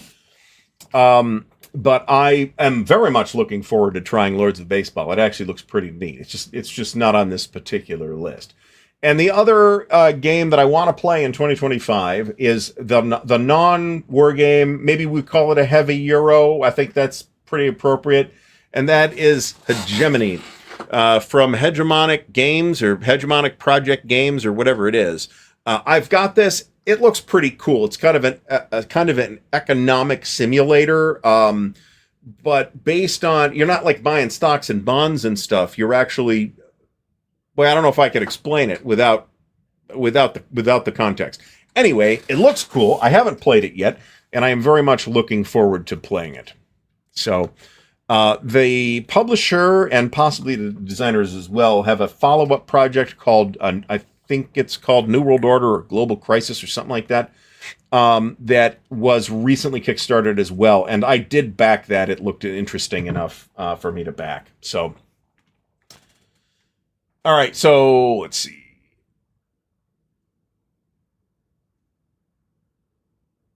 All right. Jeff Bueller says the Fantasy Ground stuff was half price. Yeah, it goes on sale, but it's still kind of a lot of money considering buying all this stuff in Fantasy Grounds implementation. I doubt it. I'm not doing that. All right. Captain Nolan says that he thinks the original Traveler is just fine. I agree with that. I do think that for me personally, I think it's just because of the age of the system, I think it's a little better suited to like one-shots or short runs rather than like an extended campaign, which is kind of what I would like to do. I just picked the second edition Mongoose cover. What I run in May will 100% be Classic Traveler. There are really... all right. So, Will GM for Food will be grateful to Traveler for getting him through the early 80s when his parents banned D&D. We did something similar, although it wasn't my parents doing that. Drew Detterer is... Oh, did somebody ask? Okay, so there is like an unofficial Traveler Day. And it's May Day, May 1st. And the reason for this, as Drew points out, is... I can show you. There we go. This is closer, and I don't want to haul my original box off the shelf. And subject it to wear and tear. There's a quote on... This is Grip Traveler. Nobody used... This was like the original virtual tabletop. Nobody used it. This was $55 friggin' at the time. Holy cow. This comes with some manuals and a CD-ROM. Anyway, but the box, other than saying Grip on it, is basically the same. It's this quote. This is Free Trader Beowulf calling anyone. Mayday, Mayday, we are under attack. Main drive is gone. Turret number 1 not responding. Mayday, losing cabin freshener fast. Calling anyone. Please help. This is Free Trader Beowulf. Mayday, Mayday. So that's why it's Mayday, and that's why Free Trader Beowulf is a big deal.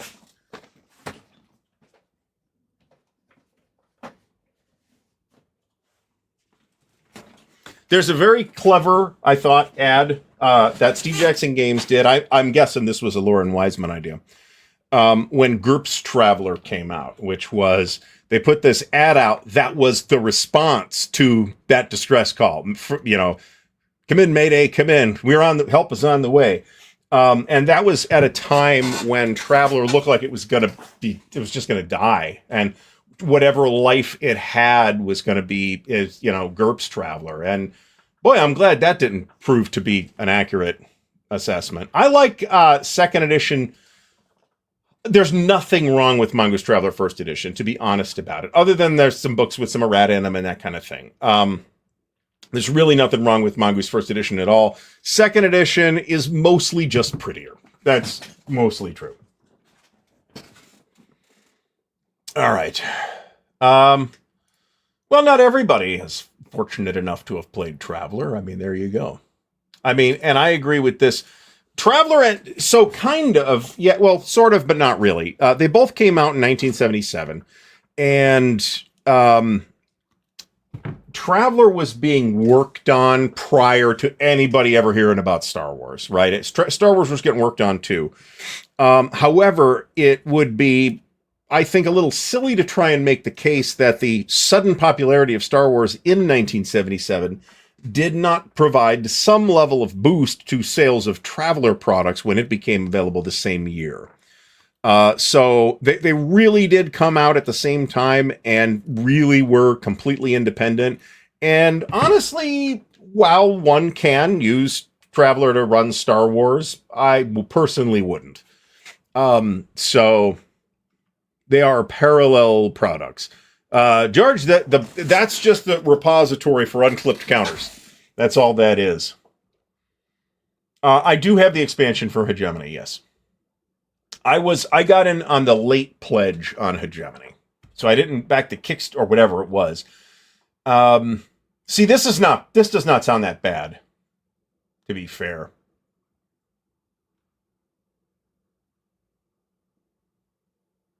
So now I will mention Aaron Dennis. Well, it's Monday, so I'm supposed to be on Monday. We are moving the Chit Show to Thursday evenings. So we will not be having a show tomorrow. We will, in fact, be having a show on Thursday, same time slot, 7:30 to 8:30 p.m. Eastern Standard Time.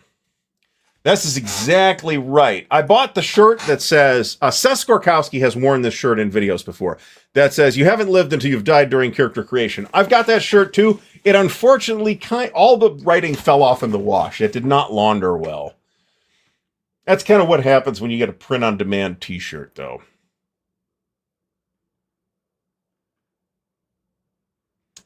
I think this is... I'd have to look into exactly what printing this was. I think this did pop up somewhere. They didn't say anything. It was just like one of the fighters is black. Right? So, in any case. No. I only took a week off. I never do more than a week off at a time. I probably should, but I didn't. Anyway. All right, so that's it for our topic tonight, folks. So I kind of wanted to set some, thanks to Jester for actually kind of bringing this up at the right time. So check out Jester's show. They're having their big anniversary show or 2020 kickoff show, I think, on the 18th. Is that correct? I think that's correct. So tune in, and I threw that in the chat earlier, so folks can hop over to Jester's channel if you're not subscribed already. You probably should be. He does a bunch of other kinds of games besides just war games, but he does a lot of content. He will choke your feed with stuff, so bear that in mind. And yeah, so the original Imperium, my flat box is the GDW flat box, which came out somewhat later. I don't actually trust BGG's dates on this. Although I guess I could look at the date in the copy that I have. But Imperium originally came out from John Hill's Conflict Games, which that was later, not much later either, absorbed by GDW.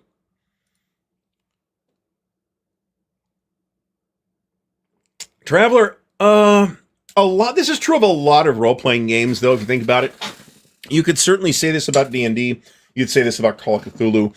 You could say this about World of Darkness or GURPS or any of another probably dozen RPGs that I could name off the top of my head. So, I'll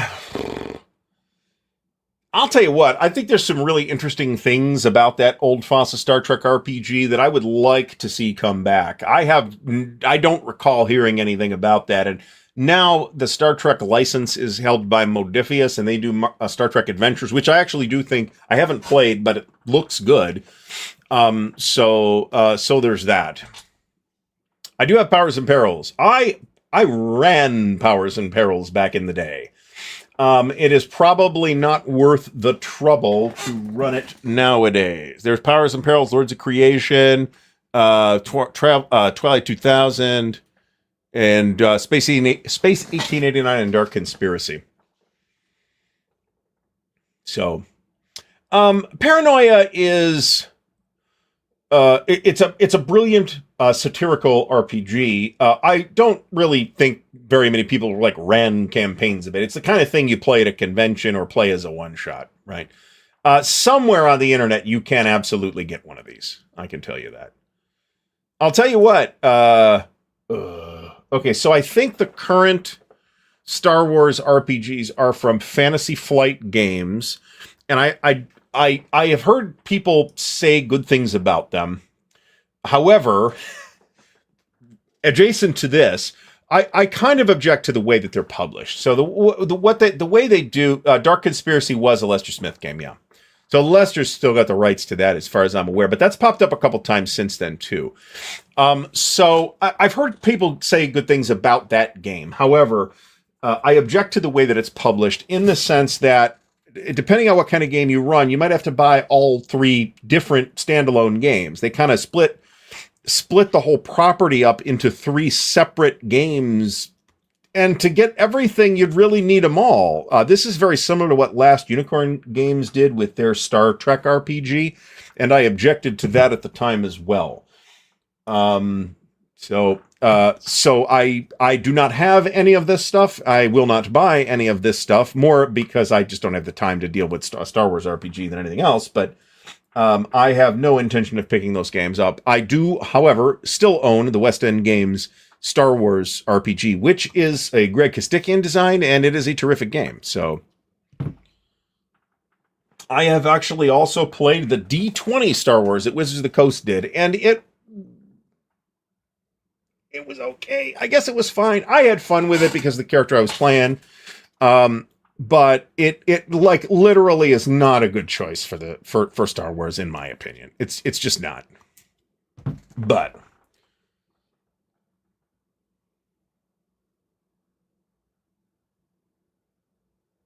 all right. So Jeff says that Mark Miller used to give out the I Died in Character Generation. So when we ran it at Bucket Game Fest last year, I think we had 5 players. That sounds right. It might have been 6. And we did. This is one of the reasons why I picked Classic Traveler. We generated characters. 2 people died. At least 2 or maybe 3 people died during characters died during character creation. So they had to start over. All of character creation for all 6 characters together still took less than 20 minutes. So that's another reason to choose Classic Traveler over a different version of Traveler. I can tell you that, and that's true. They were both scouts, and scouts do have the worst survival role in, at least of the military services. There was an updated edition of Fading Suns that was released 2 or 3, maybe 4 or 5 years ago in a fancy slipcase. I don't remember who the publisher is, however. It certainly was not whoever it was that originally did it. I do know that they're available through Studio 2, so there's that. I've heard good things about the Warhammer Fantasy game that I don't remember who's publishing that, but I've heard it looks nice. So Mo from Mo's Game Table is here. Mo, thanks for coming by. There are a million different Traveler character creators online and sector generators and all that stuff. So I've handled the books. Like I said, Studio 2 had them and they got a booth at Origin. So I actually thought about buying them. I don't know. Fading Suns, it seems to me to be now a property without a reason to exist, because we have an official Dune RPG that you can actually get, and that was pretty good, and that was kind of the niche that Fading Suns was filling. I thought the setting had some interesting things about it. I thought the mechanics were not good, at least in the version that I played, and there are at least 3 different editions of that game at this point, maybe more than that. So this is the one I'm thinking of. This is the current Warhammer Fantasy role-playing. And it's by Cubicle 7. Cubicle 7, Studio 2, I cannot keep them straight. I just can't. So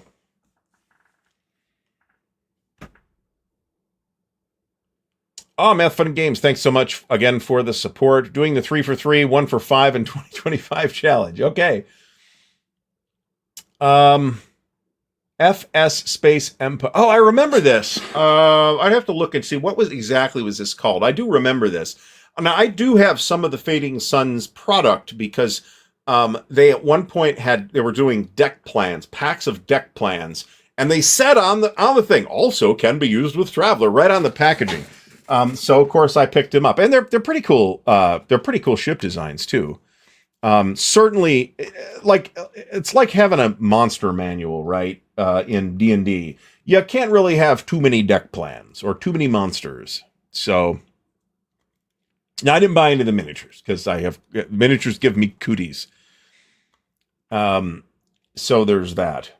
But anyway, I wanted to kind of expand on the conversation last week about things I kind of want to get done and things to improve upon in 2025. And this was kind of okay, let's kind of put our money where our mouth is and actually pick some stuff and see how much of this stuff we get played. I can almost guarantee if I had $5 right now to bet, I would bet that I will not get all 12 of these games played in 2024. But if I get half of them, I'll be happy. And to be fair, 3 of them are already kind of, I know when they're happening, so there's that.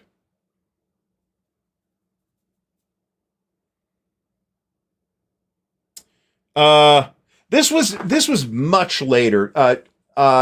Judges Guild, the Judges Guild situation was actually quite complicated because for a while they actually did have permission from TSR to say for use with Dungeons and Dragons or something like that on the products, and then TSR yanked that. Did I say Wizards of the Coast? TSR yanked that. So I forget what the provocation for that was, but Judges Guild used to do a lot of that stuff. And Mayfair's Roll Aids line was like that too, where it was like, I mean, everybody knew what they were for, but they were intermittently able to use the word D&D on the cover, right? All right, so Math, Fun, and Games. Once again, thanks so much. 3 games, 3 times, 1 game, 5 times, with 3 3-minute reviews and 1 5-minute review. Okay, this makes sense.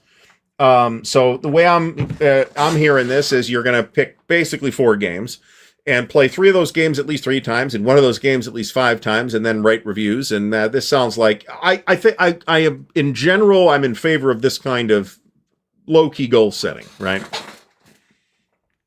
All right, Mike says he failed to complete the 10-game challenge in 2022, but did do it in 2023 and 2024, which is good. I mean, I'm not going to exactly cry myself to sleep if I don't get all these done for Jester's sake, but, you know, at the same time, it'll be nice if I can get a bunch of these out of the way. And a couple of these things have been things that I've been wanting to do for years, like play more ASL and play Outreach again and try Panzer Guderian and things like that. So it's not like this just kind of flew in from the ether either.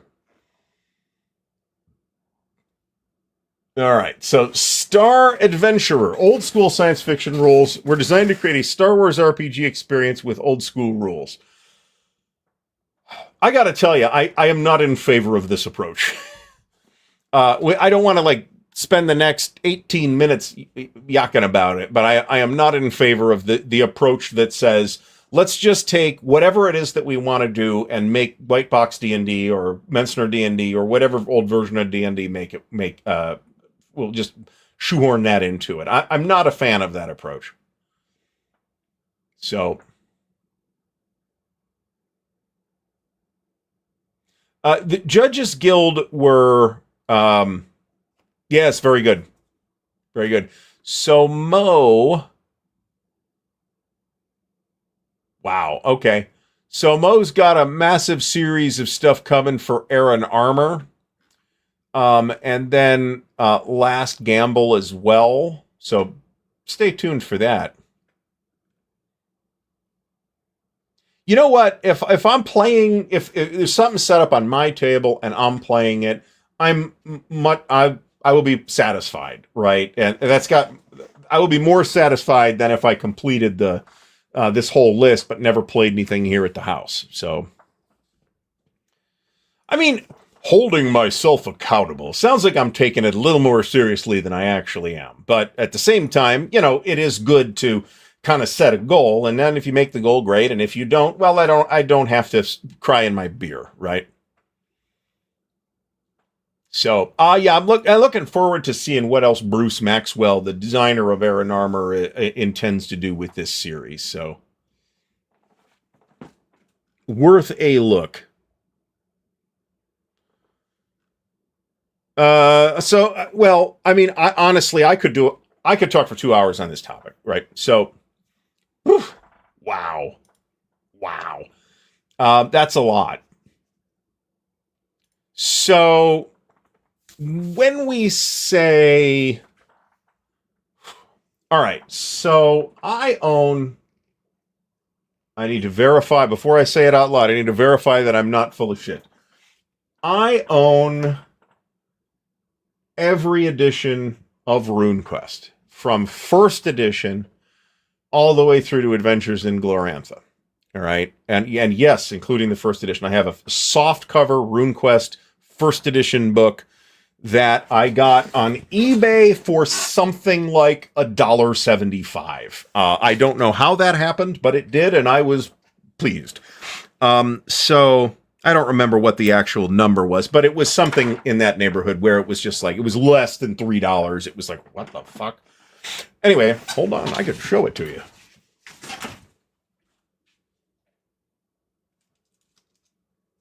This one, unlike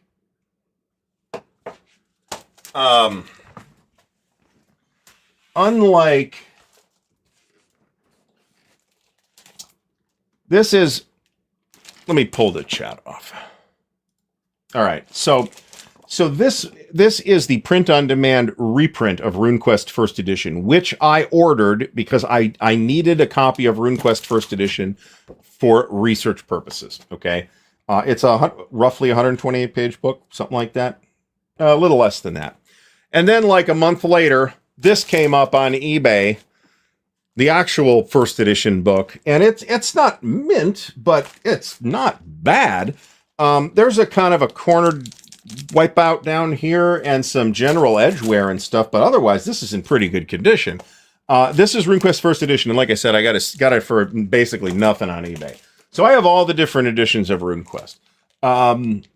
In terms of adaptability, the core system is adaptable, right? But if you want the adaptable version, you don't want this, or second edition, or the new one. You want either RuneQuest 3rd edition, RuneQuest 6th edition, or Mithras, because those remove Glorantha as the setting for fantasy stuff. And then if you want to do like non-fantasy stuff, there's a whole basic role-playing D100 system rule book that you can use to build whatever you want. So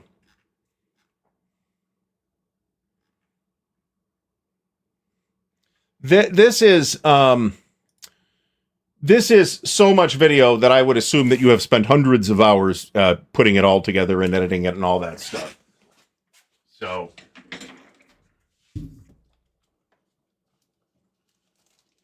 the other funny thing is the first edition rulebook came with the original Apple Lane too. And this was unexpected. This is beat up, but this just came in a little soft cover booklet. So this was like the original adventure that they published for it. You can get basically all that stuff though, either electronically or in print on demand. And they're even, I'm not sure to what extent they're going to be able to do this, but they're even redoing RuneQuest 3rd edition stuff now. So, Fifth Cycle, a Central Ohio product, as I recall. Yeah, that's fair to say. I think I'm less of a fan of Glorantha as a setting to actually play in, which is like the official setting that it's always had.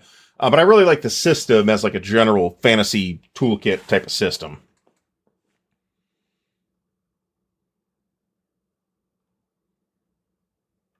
So, I have the Palladium Fantasy RPG just for reference. It's not that bad.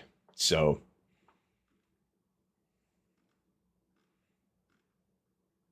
all right, that was Penny Lane.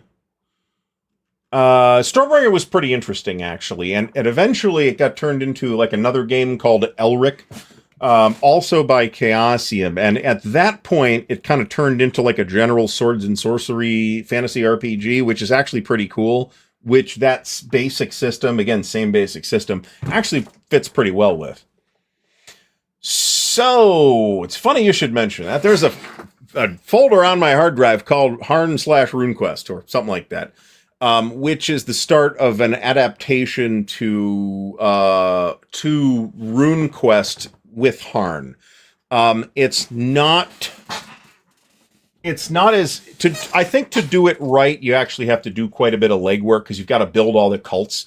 And each of the 10 Harnic deities was, well, at least some of them are going to have more than one. So you're going to need, for example, a separate cult for at least 2 different cults for Lorani and 2 different cults for Agric, because there were clerical orders and fighting orders, and you really should have more than one of each. You've got 3 different churches of Save Canor. You've got 2 different sort of things of Peony. So like a bunch of these deities have cults, and then you got to figure out how the magic works. I would not try to do a direct adaptation of Harnmaster magic to any other system I was using. I would just kind of fit it together vaguely thematically and call it good. Champions, there you go. Rifts.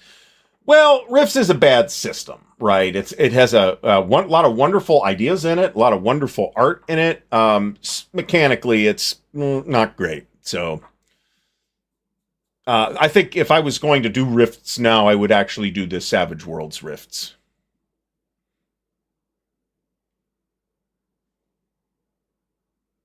All right. Ooh, Palace of the Vampire. I don't know if that was the first one.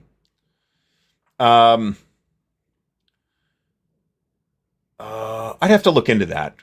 There's a colorful history about D&D, the early D&D adventures, because I think it was Palace of the Vampire Queen, because TSR at the time was convinced that nobody was going to buy adventures because everybody wanted to create their own adventures, right? And there's a logic in that. They were just wrong. So now we have 50 years of D&D adventures having, well, not 50, because they didn't publish any adventures until several years in, but still, it was third parties that did the first adventure and not TSR, actually. They assumed that nobody was going to want an official setting either. That's why there's no official setting material in the original Traveler game. There's kind of an implied setting, but there's no real material for it, and they assumed that people were going to want to make their own setting. Here's some kind of vague ideas, and go nuts. It's all you. This is Jerry Klug, I think, with maybe Eric Goldberg's assistance. I think designed this. Once again, I don't have to guess. Of course, I'm not sure where it is, but it's here somewhere. The James Bond 007 RPG, which is a fabulous game, by the way. I did just reorganize everything, folks, so now I'm walking around scratching my head wondering what's where. It's here somewhere. I don't know where. Oh, there it is.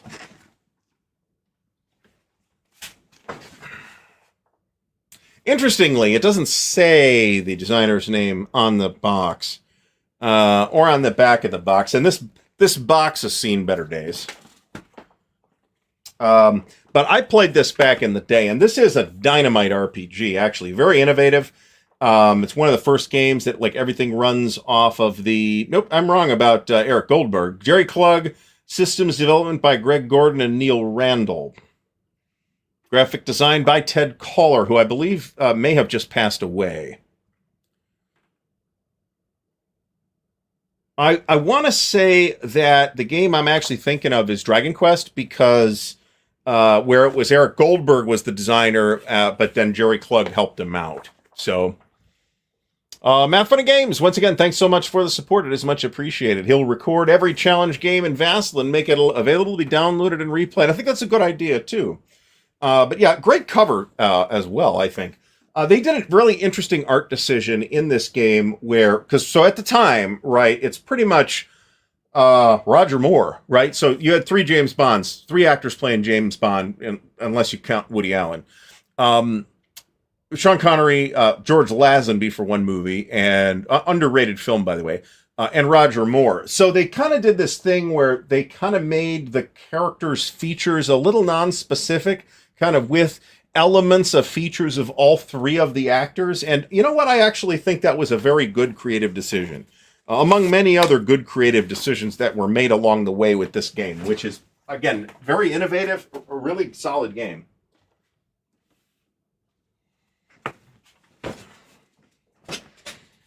So, I believe somebody has done a what should we call this? A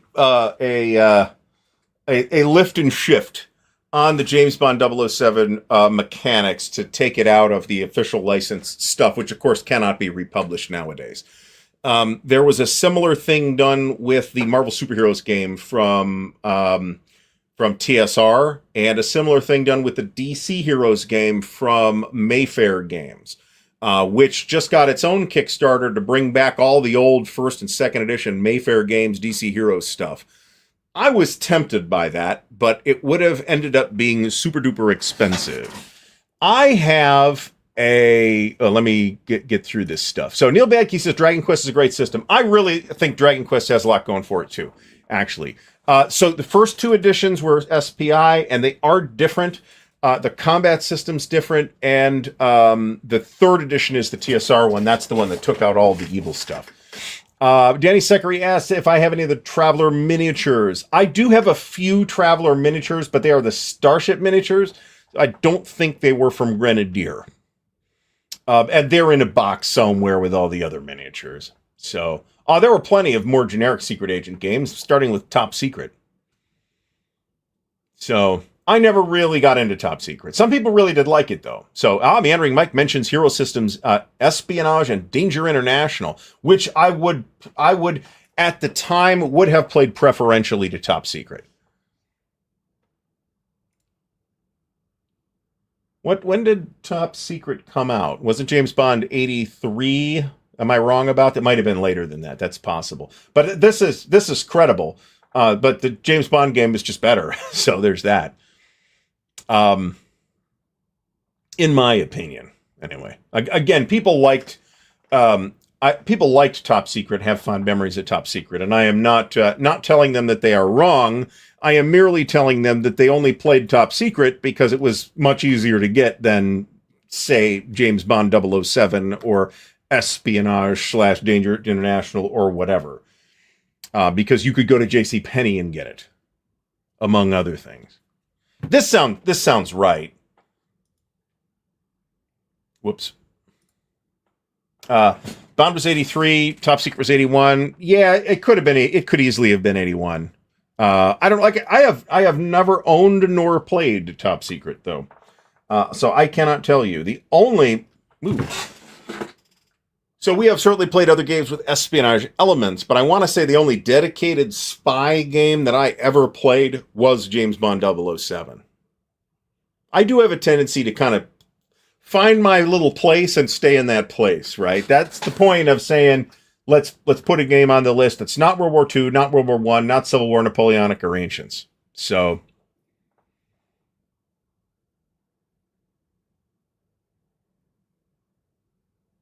I've got this too. I've got the SPI version, and it's actually a pretty good game, in my opinion.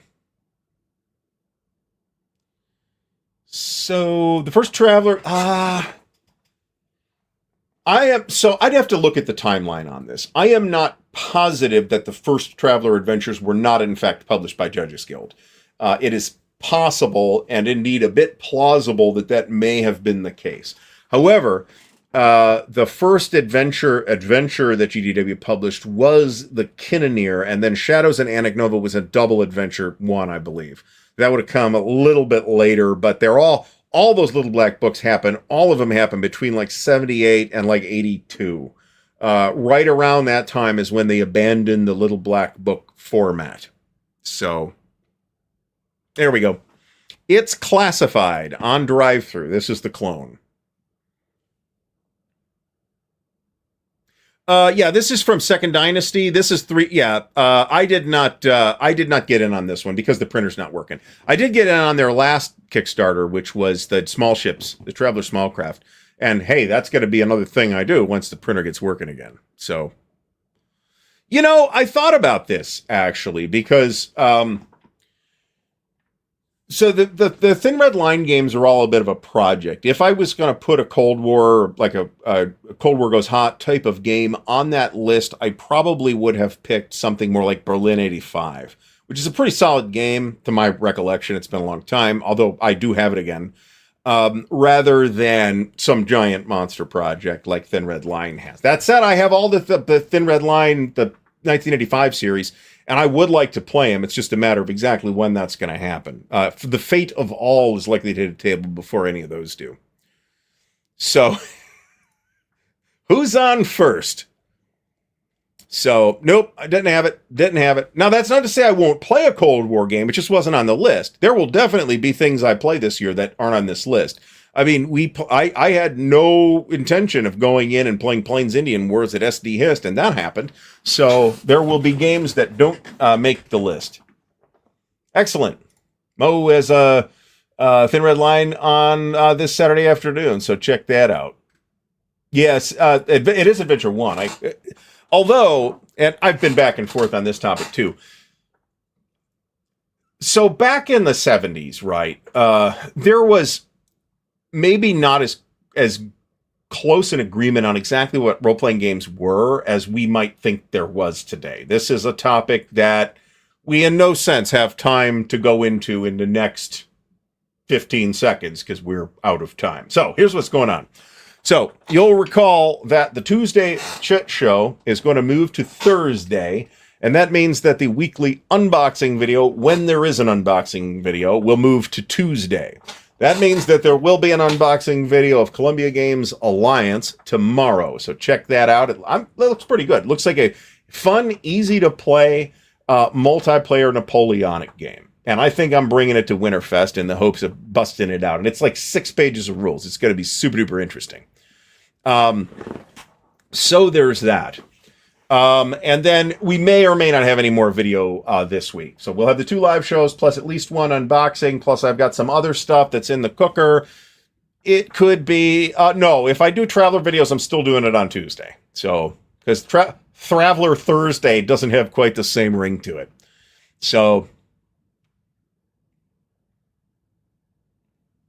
Drachny Station, yeah.